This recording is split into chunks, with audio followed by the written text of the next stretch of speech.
From the Ground Up, a podcast of the Alabama Extension Home Grounds team educating you about home landscapes, gardens, and home pests. Dr. Dave Hunt, Associate Professor and Extension Specialist in the Crop, Soil, and Environmental Sciences Department at Auburn University, joins us today to discuss home lawns. So welcome. Thanks, Brian. It's great to be here. Well, you're the Extension Specialist, and you are our go-to for anything lawn related. So question I have for you, a lot of folks want to know how to make their grass look like Jordan-Hare. Is that possible, and where would somebody start? I suppose it is possible. You'd have to start by having the right kind of grass. So Jordan-Hare Stadium is Bermuda grass.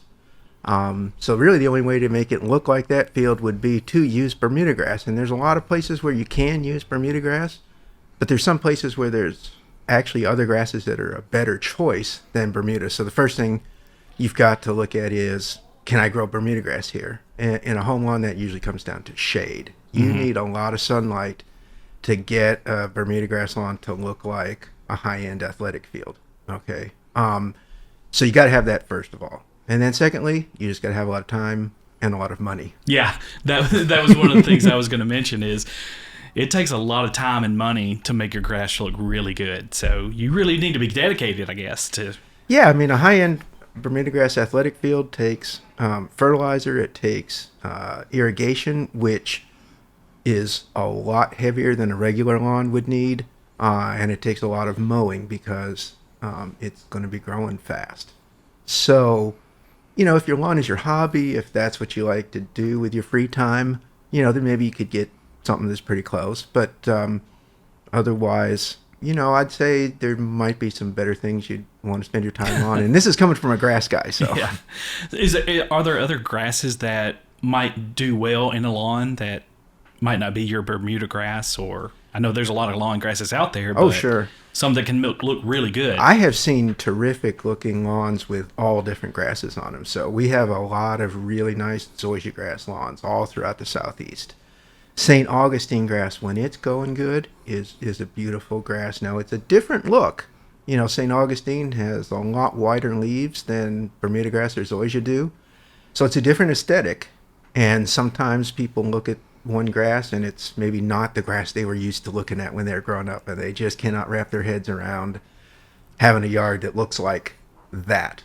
But I've seen really beautiful lawns with centipede grass on them, with tall fescue. I've even seen some pretty nice looking bahia grass lawns. So there are a lot of grasses you can use in the southeast, and really what grass you use depends a lot on, like I already said, what you grew up looking at, but also the kind of soil and how much shade you have in your lawn. So typically your St. Augustines and zoysia grasses, some of the newer zoysia grasses that have hit the market in the last 10 years, probably are going to do the least bad in the shade of all of the lawn grasses we have available in the southeast. There is no grass that is a shade-loving grass. I don't like it when people use that term, because there's no grass that's going to grow underneath the drip line of a magnolia tree, or underneath a big old live oak or something like that. You know, that's where you put your azaleas. That's where you put your actually shade tolerant plants. And I'd like to see people leave the grass for sunny areas. So it's maybe a little bit ironic, but I do spend a lot of time when I'm talking to homeowners about grass telling them to use less grass, because I think a landscape looks a lot better when you're putting each plant in an area where it's going to have a chance to do its best. So I like grass, I like lawns, but I also like trees. Yeah. And so we need to have a good mix of those. Yeah, I think a lot of people misunderstand that growing grass all the way up to the trunk is probably not the best idea for a number of reasons. You know, mulch it all the way to that drip line of that tree. Right. And you know, that keeps your lawnmower off the roots, that may be surface roots. That's right. Which causes a lot of problems in my experience. You know, they're trying to, That's true. chopping those off. And also the grass, I don't care what grass it is, it's going to be thinner underneath the drip line of a tree. And so you're going to get weeds in it. But if you're trying to treat for weeds right underneath the drip line of a tree, well, a lot of the herbicides that'll kill broadleaf weeds out of lawns also can harm tree roots. And so you got to be all kinds of careful under there. And I'm with you, like I said.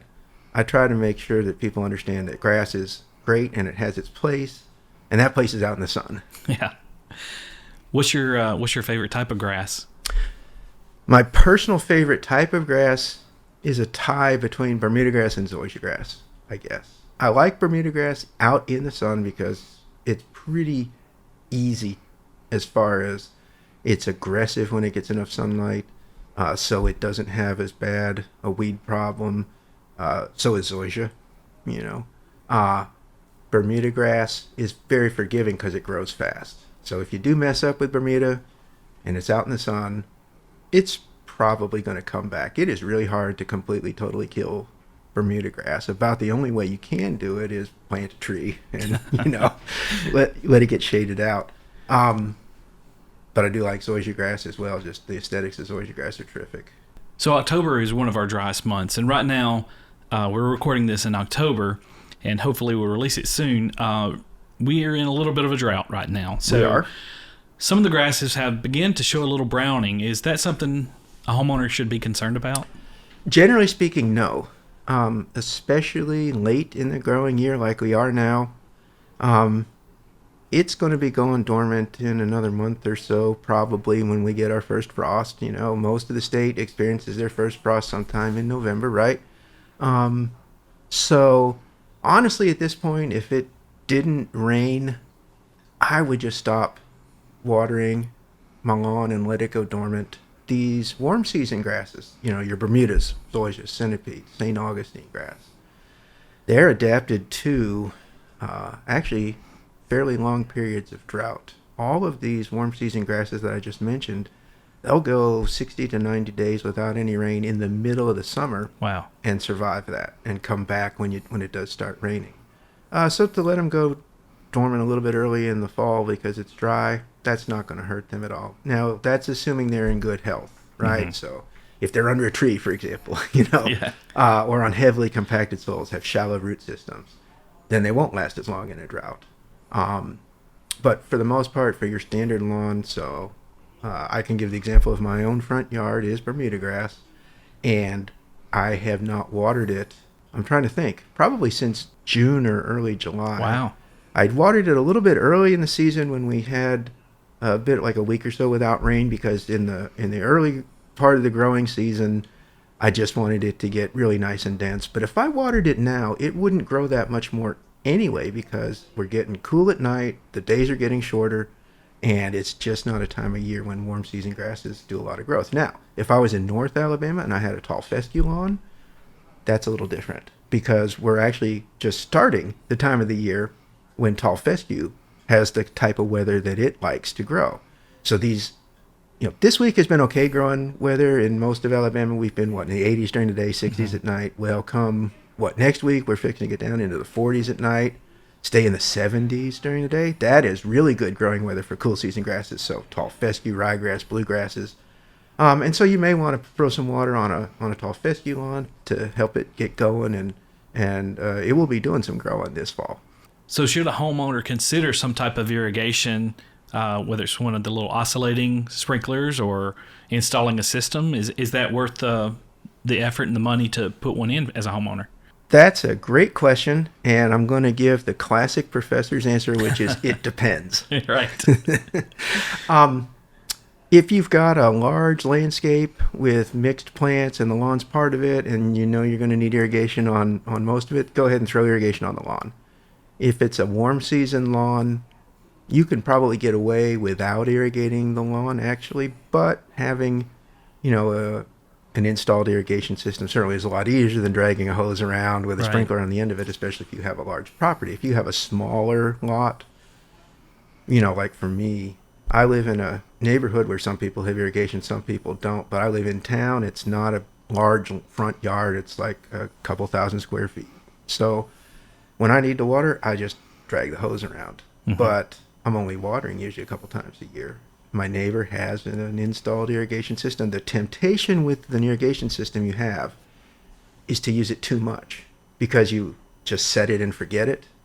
And so it comes on every day, whether it's raining or not. Mm-hmm. That's bad. That's just a waste of water. I mean, that's just a straight up, you're throwing money down the sewer, literally. Literally, yeah. Literally. So If you're going to have one, you got to take the time to understand how it works, how to set it up, how to find the off switch when it's raining, or put rain sensors on it to shut it off automatically when it's raining.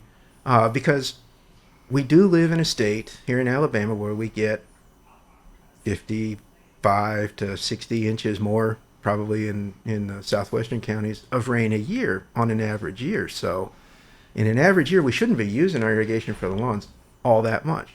Now, if it's an abnormally dry year, then yeah. But I mean, there are some years where you're not going to really need to be using it at all, too. So I guess you kind of have to manage your expectations. You know, if you want that pristine lawn, it gives you more something- control, right? It does give you more control. So if you want the absolute pristine, perfect lawn, like I said, if that's your, what really sparks joy, Yeah, right?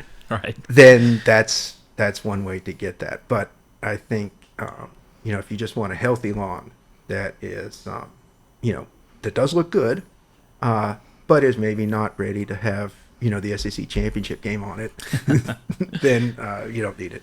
I get a lot of calls from homeowners that want to establish a new lawn, whether it be new construction or they've moved in recently and they want to know where to start, especially on new construction, because there's a lot of things that can happen with new construction. Yes. And a lot of people want to bring in dirt. Is that a good choice? For me as a horticulturist, I would say, okay, what kind of plant life is already there? Because if you add more soil, like on top of a tree root, for example, you're probably going to kill that tree. That's right. Compaction issues with construction, a lot of different things to weigh in. So how would somebody, if they have new construction, just bare slate, what's the best way to establish a new lawn? Again, it does depend a little bit. So there's new construction and then there's new construction. Right? Okay. Well, what I mean is, a lot of times we see this in like Madison County and Baldwin County and here in Lee County, areas where the population is growing really fast. They'll just take either land that has trees on it or land that used to be agricultural land and just turn it into a subdivision, right? Maybe not save any of the existing vegetation on that land. And I've seen places where they'll just take it down to the bare red clay subsoil, and they'll slap a landscape in on that, So they'll just slap sod on top of that. They'll dig a little hole in a backhoe and drop a tree in that. And none of that stuff actually does very well after a couple of years. The grass usually shows the effects of being planted just on top of poor quality compacted soil first, but sooner or later the bushes and the trees are going to start to die too.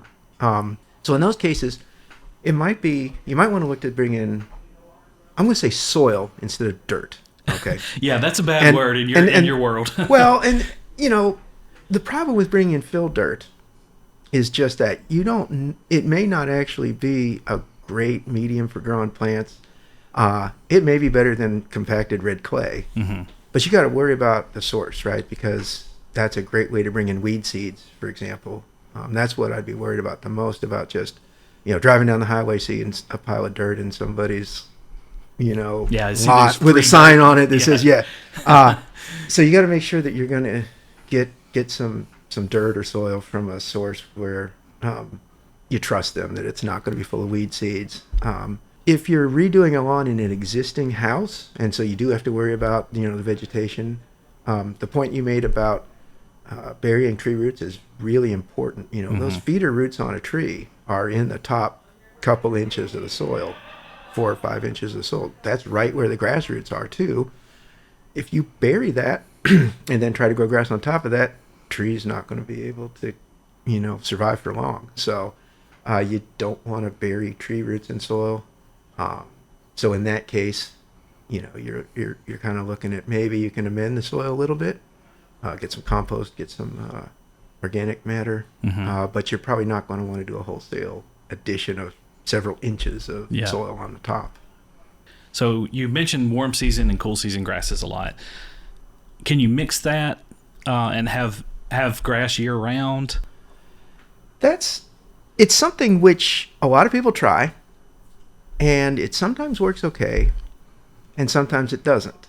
Where we are, if you're talking about North Alabama, for example, that's really the southernmost fringes of where the cool season grasses can basically survive the summer. So really only the very most heat tolerant of the cool season group of grasses, and that's usually tall fescues, are gonna do reasonably okay in the summertime. They still thin out a little bit in the summertime, but as you go further north into what the turf people like to call the transition zone, so think about like Tennessee and Kentucky, are classic transition zone states, except for like the high elevations in the mountains, where you're going to be cool enough all year long to maybe just use cool season grasses. You see a mix, and there are some cases where people will have a yard with just say blue muta. I don't know if you ever heard that term. But that's a mix of Kentucky bluegrass and Bermuda grass. Okay. There's some people in Huntsville I know who have tried what I colloquially refer to as fescmuta. I don't think that's actually a real word, but maybe it'll become one. Yeah, it will now. But that's, having tall fescue and Bermuda grass in the same lawn. Again, the thinking is the Bermuda grass will be green and actively growing in the summertime and the tall fescue in the wintertime. What often happens, though, in a place like North Alabama is the Bermuda is so aggressive during the summertime that it starts to choke out that tall fescue after a couple of years. Whereas if you go a little bit farther north, you go to, say, like north of Nashville or into like a Lexington, Kentucky area, they grow a lot of... Now, Kentucky is known as the bluegrass state, right? They grow a lot of bluegrass in Kentucky, but they also grow Bermuda grass, and sometimes they do mix those two there. So, again, you can try it. In North Alabama, you might find that the warm season grass will take over after a few years, just because our summers are pretty long and the warm season grasses have a lot of time to grow during the year. So is it best to overseed? I don't know. I guess it just depends on how much you want to put into it, right? Yeah, I don't normally recommend that people overseed a home lawn, and that's just because it's a lot of work. You know, you got to, now, if you overseed, then you do have to water in the fall to get that seed to, establish, you have to mow it all winter long because, again, in Alabama, what we consider cold weather, cool season grasses are still growing through most of that. Now, when you get down into the 30s, they're not growing all that much. But if we're sunny and 50 degrees, yeah, they're growing, So there's that. And then there's the transition back to your warm season grass in the spring when you want that cool season grass to die out. And sometimes we'll get stuck in a weather pattern in like March and April. It happened to us this year, right? Where we were kind of warm, but not like summertime hot. For the whole month of April, pretty much it was beautiful weather, right? Remember, it was like 80 degrees for a high and like 55 degrees for a low. And your Bermudas and Zoysias will be green at that temperature, but they're not going to be growing real fast and taking over from the cool season grasses. So it delays the transition. Now, if it gets hot early and stays hot, not a problem. Yeah, Alabama's one of those weird states where, we do get cold weather, which I think a lot of people have a misconception, especially moving in from the north. It does get cold here, but it doesn't stay cold for a really long time. We might have a week of really, really frigid weather, but usually by the next week we're back in the 40s and 50s. So. That's right. And as someone who grew up in the Midwest, I can say that's kind of how summers work, or at least used to work in central Illinois, which is where I grew up. It'll be 95 degrees there almost every summer, but it doesn't stay in the mid-90s, for 3 months in a row like it can down here in Alabama. So I have an established lawn in my house, but I constantly battle weeds all the time. So right now is a prime time for pre-emergence, correct? This is October, so... That's right. So a lot of the weeds that are the biggest problems in lawns are annuals. So they have to come back from seed every year. We do have a lot of perennial plants, too, that are weed problems, but especially as we go into winter, we worry more about annual weeds than perennial weeds, because this is the South, and most plants that grow in cool temperatures don't survive the summer here. So, for example, those stickers, lawn burrweed, that show up every spring and have those, 1/4 inch or so long spikes that you step on and they hurt. That's an annual plant that actually germinates in the fall. And you can head it off by either killing it with a pre-emergent herbicide, which will just kill those lawn burrweed seeds as they start to germinate this fall, or with a really early in the wintertime post-emergent herbicide application before, because those little pods that have the spikes on them, that's the lawn burrweed plant's fruit. And so it doesn't have those for the first couple months of the winter. So if you go out there and you know what lawn burrweed looks like, okay, and we had a blog post on this, I think it was last year on the Extension website with some pictures of lawn burrweed. And you go out there in like December or January and kill it before it has a chance to flower and make those fruits, then you won't stab yourself. But conversely, if you wait until you start stepping on those fruits, it's too late, because even if you spray an herbicide on the plant at that point and kill it, that dead spike is still sharp and will still hurt you when you step on it.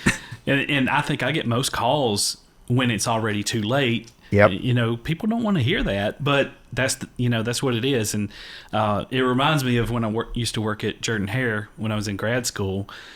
You know, they have the Chinese hollies all around. Well, those Chinese hollies are sharp, but when they're dead, they're very sharp. Still sharp. Yeah, they're probably even stiff. Right. And it was that's the same thing with lawn burrweed. Those burrs, once they form, there's not a whole lot you can do at that point. No, I mean, you just got to kind of wait for them to, just decay naturally. Yeah. I mean, you could do things like, drag your lawn with a rake or a piece of chain link fence or something like that to try and break those spines off. And that sometimes works if it's dry and they dry out, but yeah, it's a real pain. Twice a year, we get into a period when we can use pre-emergent herbicides to kill the seeds of either a winter annual weed or a summer annual weed as they're coming up. And so that we fall for winter annual weeds and then late winter / early spring for those summer annual weeds. Is it a particular temperature you need to reach before you start it depends putting those on out? Well, it does depend on the weed. Most cool season weeds, we start to see them germinate when the temperature in the soil falls into the 50s. So think about daytime highs in the 70s, nighttime highs maybe dropping down into the 40s, something like that.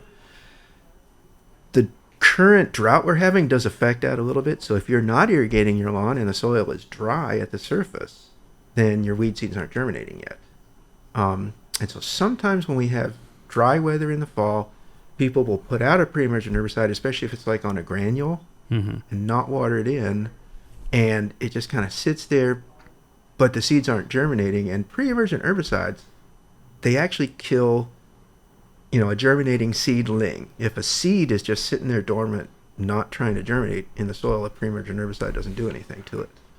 So actually, you're going to put out a pre-emergent herbicide. You probably want to water your lawn before you do it, like the day before you do it, and then water that in, and then maybe even water your lawn a couple of days after you put the pre-emergent out to let it sounds weird, but you want to encourage those weed seeds to start to germinate when you've got the pre-emergent herbicide in the soil.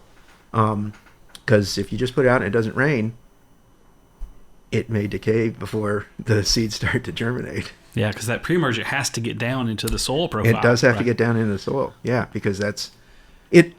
If it gets down into the soil, then the germinating seedlings are going to absorb it when they're absorbing water, trying to get started, and that's when it kills them. So if you wait too long, what's our option?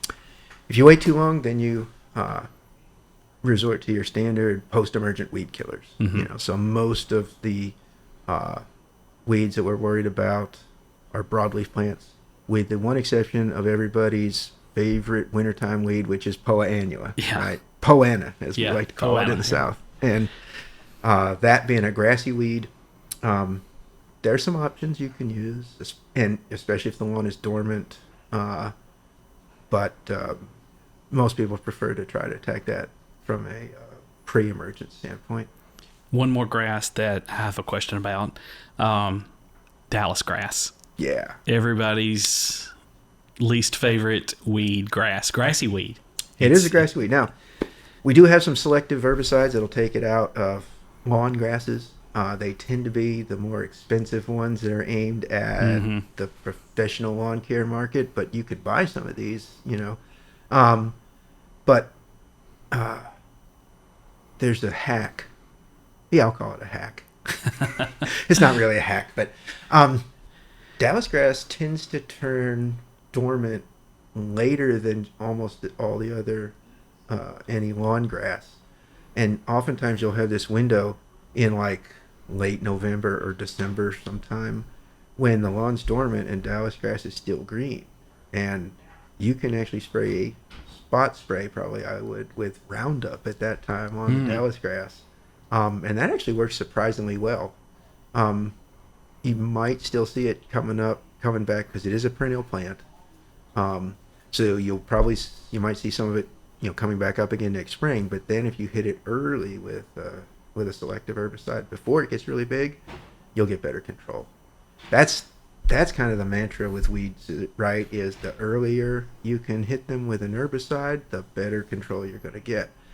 Unfortunately, a lot of people don't notice weeds until they get really big and start sticking out and start making seed heads, right?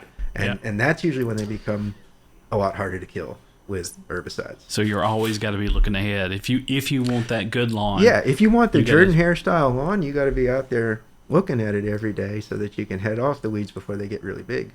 That's what our guys do. Right. Well, Dr. Hahn, really enjoyed this conversation. Thanks for being on today. Again, as we say always, if you have any questions, please reach out to your local extension agent, and we can help you either identify your weeds, help you with what kind of herbicides you can use, what's allowable. So always reach out to your local extension agent, and also get your soil tested. That's right now in the fall is a great time to soil test. So start with that and let us know when you get those results, and we will help you walk you through that. So until next time, we'll see you later. From the Ground Up is a production of the Alabama Cooperative Extension System.